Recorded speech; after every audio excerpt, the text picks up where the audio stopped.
ஆன்மீக சொந்தங்கள் அனைவருக்கும் அன்பான மாலை வணக்கம். நாம் நம்மளுடைய சேனலில் தொடர்ந்து நிறைய சுவாரஸ்யமான ஆன்மீகம் சார்ந்த தகவல்களை தாங்க பார்த்துட்டு வந்துட்டே இருக்கோம். அந்த வரிசையில் இந்த பதிவில் என்ன பார்க்க போகிறோம் அப்படின்னா, இந்த டிசம்பர் மாதம் முழுக்க உங்களுக்கு என்னென்ன விஷயங்கள் நடக்க போகுது, எப்படிலாம் இருக்க போகுது அப்படின்றது தான் தெரிஞ்சுக்க போகிறீங்க. அதுக்கு முக்கிய காரணமாக இருக்கக்கூடியதுன்னா கிரக அமைப்புகள் தான். இந்த கிரக அமைப்புகளுக்கு ஏற்ப என்ன விஷயங்கள்லாம் உங்களுக்கு சாதகமாக இருக்கும், என்னெல்லாம் பாதகமாக இருக்க போகுது அப்படின்றதெல்லாம் நம்ம தெளிவாக பார்த்து தெரிஞ்சுக்கலாம். இந்த மாதம் உங்களுடைய கிரக அமைப்புகள் பார்த்தீங்கன்னா, சூரியன், சுக்கிரன், செவ்வாய் இந்த கிரகங்கள் எல்லாமே மாதத்தினுடைய தொடக்கத்தில் 3 கிரகங்களும் 5வது வீட்டில் தான் இருக்க போகிறாங்க. இதனால் உங்களுடைய திறமைகளை பல இடங்களில் நீங்கள் சிறப்பாக வெளிப்படுத்த முடியும். அடுத்ததாக குரு பகவான் பார்த்தீங்கன்னா, இந்த மாதத்தினுடைய தொடக்கத்தில் உங்களுடைய ஜென்ம ராசியில் இருக்கிறாருங்க. அதாவது டிசம்பர் 4ஆம் தேதியிலேருந்து பார்த்தீங்கன்னா 12ஆம் வீடான விரயஸ்தானத்துக்கு மாற போகிறாரு.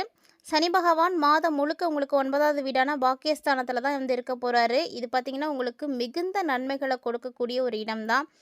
பொதுவாக இந்த காலகட்டங்களில் இந்த கிரகங்களுடைய அமைப்புகளுக்கு ஏற்ப பலன்கள் பார்த்திங்கன்னா ரொம்ப நல்லாவே இருக்குது அப்படின்னு தான் சொல்லணும். அதாவது டிசம்பருடைய முதல் பாதி உங்களுக்கு ரொம்ப நல்லாவும், பிற்பாதியில் பார்த்திங்கன்னா உங்களுக்கு ஒரு தன்னம்பிக்கை, ஆற்றல், தைரியம் எல்லாத்தையும் கொடுக்கக்கூடிய வகையில் தான் இருக்க போகுது. ஸோ குடும்பம் சார்ந்த விஷயங்கள், உறவுகளை பொறுத்த வரைக்கும் இந்த மாதம் நல்லாவே இருக்கும். இந்த டிசம்பரை பொறுத்த வரைக்கும் அதிகமாக நீங்கள் கோவப்படுறதையும் சிந்தித்துக்கிட்டே இருக்கிறதையும் கண்டிப்பாக தவிர்த்துக்கோங்க. பழைய நண்பர்கள், உறவினர்களோட மனக்கசப்புகள் எல்லாம் ஏற்படாமல் பார்த்துக்கோங்க. ஏன்னா அதெல்லாம் ரொம்ப முக்கியமானது. நிதிநிலை அப்படின்னு எடுத்து பார்த்தீங்க அப்படின்னா 5வது வீட்டில் அமர்ந்திருக்கக்கூடிய சுக்கிரன், சூரியன், செவ்வாய் இந்த கிரகங்கள் எல்லாமே 11வது வீட்டை தான் பார்த்துட்ருக்காங்க. அதனால் கடகராசி என்பவர்களுக்கு கண்டிப்பாக வருமானம் அதிகரிக்கிறதுக்கான வாய்ப்புகள் இருக்குது. மாதத்தினுடைய முதல் பகுதியில் நிதி நிலைமை சிறப்பாக இருக்கும். இருந்தாலுமே பிற்பாதி பார்த்திங்கன்னா அப்படி இருக்காது. பிற்பாதியில் உங்களுக்கு செலவுகள் தான் இருக்குது. இது பெரும்பாலும் சுப செலவுகளாக இருக்கிறதுக்கான வாய்ப்புகள் தான் இருக்குது. சுப செலவுகளோ இல்லை நல்ல காரியங்களுக்காகவோ அப்படி தான் இருக்கும். அதனால் கவலைப்பட தேவையில்லை. நிதி சார்ந்த விஷயங்களில் மட்டும் முடிவெடுக்கும் பொழுது அவசரப்படாதீங்க. பொறுமையாக நிதானமாக யோசிச்சதுக்கப்புறமா செய்யுங்க. அதுதான் நல்லது. தொழில் மற்றும் வேலை எப்படி இருக்கும் அப்படின்னா, இந்த மாதம் ஆரம்பம் பார்த்திங்கன்னா உங்களுக்கு ரொம்ப சிறப்பாக இருக்க போகுதுங்க. ஏன்னா கடினமான உழைப்புக்கான பலன்கள் எல்லாம் கிடைக்கும். வேலையிடத்தில் புதிய பொறுப்புகள் உங்களுக்கு கிடைக்கலாம், புதிய பதவிகள் கிடைக்கலாம். ஸோ எது கொடுத்தாலும் நீங்கள் நல்ல கவனத்தோடு செய்து முடிப்பீங்க. ஸோ அதனாலே பார்த்தீங்கன்னா உங்களுக்கு அடுத்தடுத்து நிறைய நல்லது நடக்க ஆரம்பிக்கும். ஒரு சிலருக்கெல்லாம் பார்த்தீங்கன்னா வேலையில் மாற்றம் வேணும் அப்படின்னு விரும்புவாங்க. அப்படி வேலையில் மாற்றம் வேணும் அப்படின்னு விரும்பக்கூடியவங்களுக்கு இந்த டைமில் மாற்றம் கண்டிப்பாக கிடைக்கும். நல்ல சம்பளத்தோடையே கிடைக்கும். தொழிலை பொறுத்த வரைக்கும் தொழில் செய்துட்டு இருக்கக்கூடியவர்களுக்கு இந்த காலகட்டங்கள் ரொம்ப ரொம்ப சிறப்பானதாக இருக்குங்க. விற்பனை மற்றும் சந்தைப்படுத்துதல் இருக்கக்கூடியவர்களுக்கு கடினமான உழைப்பு தேவைப்படலாம். ஏன்னா விற்பனை அப்படிங்கிறது பெரிய விஷயம். அதை நம்ம செய்துட்டோம் அப்படின்னா நம்ம தான் வெற்றியாளர். அந்த மாதிரியான விஷயங்களுக்கு மட்டும் கொஞ்சம் நீங்கள் ஸ்ட்ரெயின் பண்ணுற மாதிரி இருக்கும். மற்றபடி உங்களுக்கு ரொம்பவே நல்லா இருக்குது. கல்வி, ஆரோக்கியம் அது சார்ந்த விஷயங்களை பார்த்திங்கன்னா கூடுதல் கவனம் கண்டிப்பாக இருக்கணும். குறிப்பாக வயிறு தொடர்பான பிரச்சனைகள் உங்களுக்கு இந்த மாதத்தில் அடிக்கடி ஏற்படும். அதனால் உணவில் அக்கறை எடுத்துக்கோங்க. நீங்கள் சரியான உணவை தான் சாப்பிட்றீங்களா அப்படிங்கிறத பொறுத்தும், சரியான நேரத்தில் சாப்பிட்றீங்களா, சரியான அளவில் சாப்பிட்றீங்களா அப்படிங்கிறதும் முக்கியம்தான். ஏன்னா நம்ம டயத்துக்கு சாப்பிட்றோம் அப்படின்ற நினச்சாலுமே கூட நம்ம என்ன உணவுகளை எடுத்துக்கிறோம் அப்படிங்கிறது கவனிக்கப்படாமல் விட்டுறோம். அதனாலேயே பெரிய பிரச்சனைகள்லாம் ஏற்படுது. ஸோ இந்த காலகட்டங்களில் அந்த விஷயங்கள்லாம் கவனமாக இருங்க. கல்வி பயிலக்கூடிய மாணவ மாணவிகளுக்கும் இந்த காலகட்டங்கள் கல்வியில் ஏற்றத்தாழ்வுகள் இருக்கத்தான் செய்யும். இருந்தாலுமே கூட கவலைப்படக்கூடாது. தைரியத்தோட நீங்கள் நல்லா படிச்சிங்க அப்படின்னா கண்டிப்பாக நல்ல மதிப்பெண்களை அடைய முடியும். படிப்பில் சிறப்பாக செயல்படுறதுக்கான ஒரு மாதம் தான். வெளிநாடு போகணும் அப்படின்னு நினைக்கிறீங்களா, வெளிநாடு போய் படிக்கணும்னு விரும்புகிறீங்களா, இந்த டைமில் உங்களுக்கு நல்ல செய்திகள் கிடைக்கும், வாய்ப்புகளும் கிடைக்கும். குடும்ப உறவுகளை பொறுத்த வரைக்கும் குருவினுடைய பார்வை இருக்கிறதுனால ரொம்ப நல்லாயிருக்கும். ஸோ சண்டை சச்சரவுகளாக எதுவும் இருக்காது. ஏன்னா குரு பார்க்க கோடி நன்மை. குருவோட பார்வை கிடைக்கும் பொழுது அந்த இடத்துல அசம்பாவிதம் நடக்கிறதுக்கு வாய்ப்புகளே கிடையாது. அதனால் குருவோட பார்வை உங்களுக்கு இப்போ கிடைக்க போகுது. சொல்லப்போனால் கணவன் மனைவியினுடைய உறவு ரொம்ப நல்லாயிருக்கும். 5வது வீட்டில் செவ்வாய், சூரியன் போன்ற கிரகங்கள் இருக்கிறதுனால சண்டைகளோ கருத்து வேறுபாடுகளோ ஏற்பட்டாலுமே கூட அதை உடனடியாக நீங்கள் நிவர்த்தி பண்ணிப்பீங்க. அதுக்கான நிதானம் உங்களுக்கு கண்டிப்பாக இருக்கணும். நிதானத்தோடு இருங்க. குழந்தைகள் தொடர்பான விஷயங்களில் மட்டும் உங்களுக்கு அப்பப்போ சின்ன சின்ன கவலைகளானது ஏற்படலாம். ஸோ அவங்களுடைய உடல்நலம் சார்ந்த பிரச்சனைகளாக இருக்கலாம், கல்வி சார்ந்த பிரச்சனைகளாக இருக்கலாம். இந்த மாதிரி ஏதாவது ஒரு வகையில் உங்களுக்கு அவங்கள பற்றின கவலைகள் தான் அதிகமாக இருக்கும். குடும்பம் பொறுத்த வரைக்கும் சுபகாரியங்கள் ஏற்பட்டாலுமே கூட அது பார்த்திங்கன்னா கொஞ்சம் டிலே ஆகலாம். நீங்கள் நினைத்த நேரத்தில் நடக்காமல் போகலாம். ஆனால் அது கண்டிப்பாக நடக்கும். கவலைப்படாதீங்க. அந்த மாதத்தினுடைய இறுதியில் நிச்சயமாக அந்த விஷயம் நடக்கும். அந்த மாதிரியான வாய்ப்புகள் தான் உங்களுக்கு இப்போ வந்து கிடைக்க போகுது. பொதுவாகவே கடகராசி நேயர்களுக்கு இந்த காலகட்டங்கள் ரொம்ப அபரிவிதமாக தான் இருக்குது. ஏன்னா கடகராசி அன்பர்களை பொறுத்த வரைக்கும் நீங்கள் என்ன விஷயத்த செய்யணும் அப்படின்னு நினைக்கிறீங்களோ அதை எல்லாமே இந்த டிசம்பரில் செய்ய முடியும். ஏன்னா கடகராசிக்காரங்களுக்கு இருக்கக்கூடிய ஒரு முக்கியமான குணாதிசயமே, எதிரியாகவே இருந்தாலுமே வீட்டுக்கு வந்துட்டாங்க அப்படின்னா அவங்கக்கிட்ட ரொம்ப வந்து பண்பாடோடு நடந்துப்பாங்க. ஸோ இது நம்மளுடைய தமிழர் பண்பாடு தான். ஆனால் மற்ற ராசிக்காரர்களுக்கு கூட கோபங்கள் வரலாம், ஏதாவது ஒன்று சண்டை போடலாம், பிரச்சனை பண்ணலாம், மதிக்காமல் ஏதாவது ஒன்று பண்ணுவாங்க. ஆனால் கடகராசிக்காரங்க அப்படி கிடையாது. எல்லாத்துலேயுமே நிதானமாக இருக்கக்கூடியவங்க தான். அஷ்டம சனியால் ஒரு சில பாதிப்புகளை வந்து பார்த்துருக்காங்க. ஸோ இன்னும் ஒரு 2, 3 மாதம் தான். அதாவது மார்ச் வந்துருச்சுனாவே உங்களுக்கு அஷ்டம சனி முழுமையாக விலகிடும். அதனால் நீங்கள் வந்து கவலைப்படாதீங்க. அஷ்டம சனி உங்களை விட்டு நீங்கி அடுத்ததாக இருக்கக்கூடிய சிம்மராசிக்கு வந்து போக போகுது. ஸோ உங்களுக்கு இந்த டிசம்பர் பார்த்திங்கன்னா குறிப்பாக உத்தியோகத்தில் இருக்கக்கூடியவங்களுக்கெல்லாம் நல்லாவே இருக்குது. ஏன்னா வேலை செய்யக்கூடிய இடத்துல பகை எதுவும் இருந்ததுன்னா இப்போலாம் வந்து மாறிடும். ஏற்றத்தாழ்வை பார்க்காம எல்லாருக்கூடயும் சேர்ந்து சகஜமாக வந்து வேலை செய்யுங்க. அப்படி நீங்கள் பழகிட்டு வரதுனால உங்களுக்கு நிறைய பிரச்சனைகள் வந்து தவிர்க்கும். ஏன்னா அந்த ஒரு குணம் உங்கள்கிட்ட இயல்பாகவே இருக்கிறதுனால நீங்கள் எந்த ஒரு பிரச்சனை வந்தாலும் ஈஸியாக வந்து தப்பிச்சிடலாம் அதிலருந்து. அதே மாதிரி தான் வேலை செய்யக்கூடியவங்களுக்கும் வியாபாரிகளுக்கும், குறிப்பாக மளிகை கடை வச்சுருக்கக்கூடியவங்களுக்குலாம் இந்த டிசம்பரில் வந்து நல்ல லாபம் இருக்குங்க.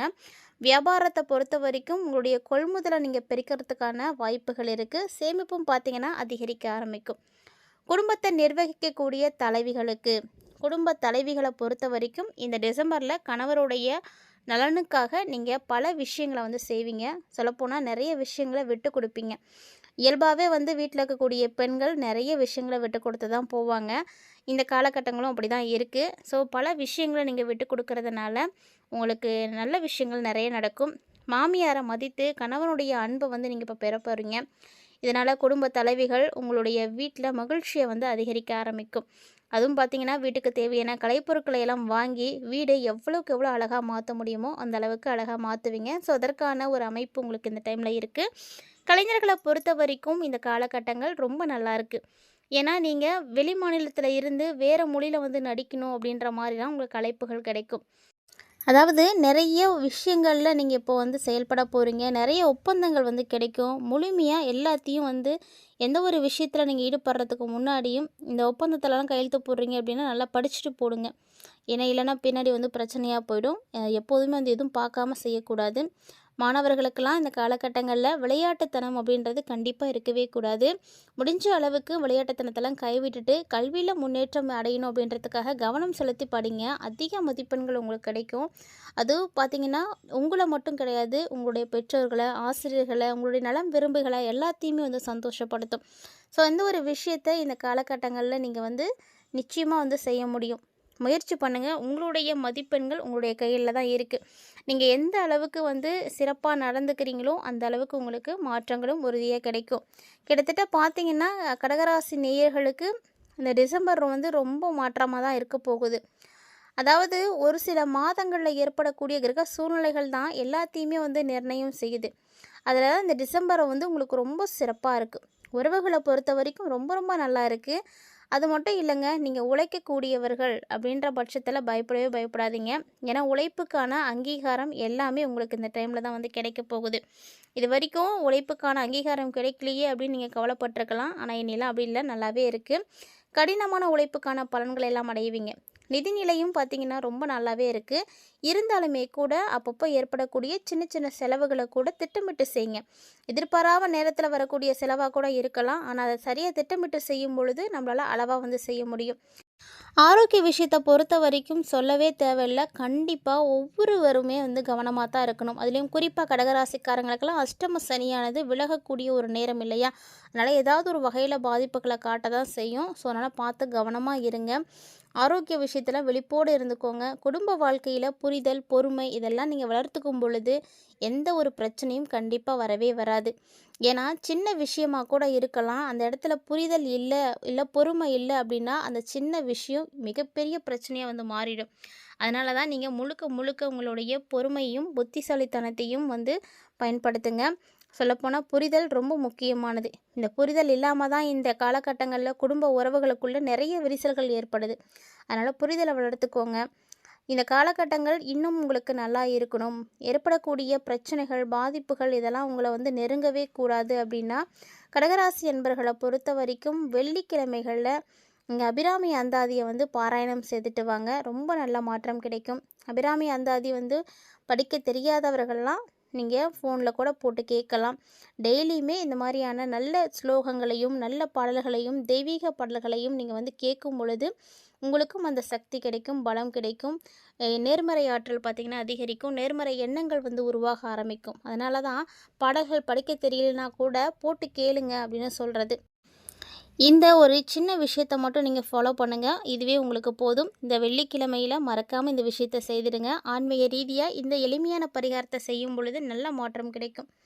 இந்த பதிவில் கடகராசி என்பர்களுக்கு டிசம்பர் மாதம் எப்படி இருக்குது, என்னென்ன விஷயங்கள் செய்யணும், என்னென்ன பரிகாரங்கள் செய்யலாம் அப்படின்றதெல்லாம் பார்த்துருப்பீங்கன்னு நினைக்கிறேன். வீடியோ உங்களுக்கு பிடிச்சிருந்தால் லைக் பண்ணுங்கள், ஷேர் பண்ணுங்கள், மறக்காமல் கமெண்ட் பண்ணுங்கள். மேலும் இது போல் இன்னும் பல இன்ட்ரெஸ்டிங்கான தகவல்களோட மற்றும் ஒரு தலைப்பில் சந்திக்கலாம்.